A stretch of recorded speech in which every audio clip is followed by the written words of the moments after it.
ఈరోజు హైదరాబాద్లోని Secunderabad Jawahar Nagar municipal corporation mayor అవిశ్వాస తీర్మానం జరిగి ఒక నూతన మేయర్ శాంతి కోడేజ్ గౌడ్ను ఎన్నుకున్నారు.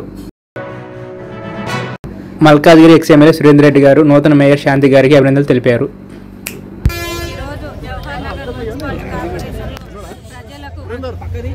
ముందు చాలా అభివృద్ధి చేస్తానని, ప్రజలకు ముందుంటే సేవ చేస్తానని నన్ను మేయర్గా ఎన్నుకున్న జవహర్ నగర్ ప్రజలకు ధన్యవాదాలు తెలుపుకున్న కార్పొరేటర్స్కు, డిప్యూటీ మేయర్ గారికి ధన్యవాదాలు తెలుపుతున్నాను.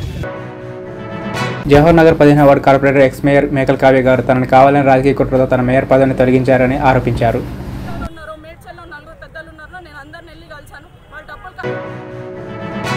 ఎక్స్ మేయర్ మేకల్ కావ్య గారు తన పార్టీ వాళ్ళే తనను మోసం చేశారని, కాంగ్రెస్ పార్టీని వ్యతిరేకించిన వాళ్ళకి మేయర్ పదవి ఇచ్చారని వాపోయారు.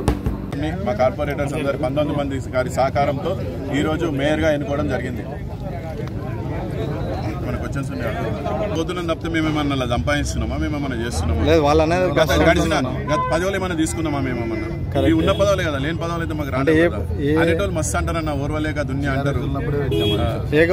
ఉన్నప్పుడు అవిశ్వాసం పెట్టినాం తప్పితే మేము కాంగ్రెస్ లోకి వచ్చి అవిశ్వాసం పెట్టలేదన్న.